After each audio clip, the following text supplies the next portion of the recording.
guys, நாங்க மைசூர் போயிட்டு இருக்கிறோம். மைசூர் போன வெளியில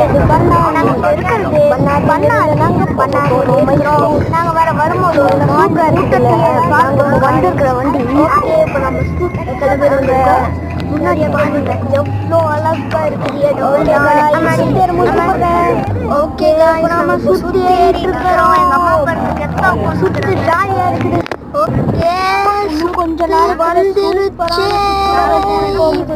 சுத்தி பயங்கரமா சுத்து முடிஞ்சதுக்கு அப்புறம் கூப்பிடுறேன்.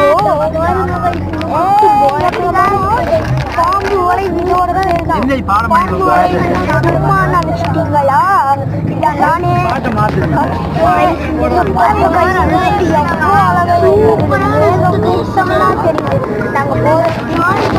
சூப்பரான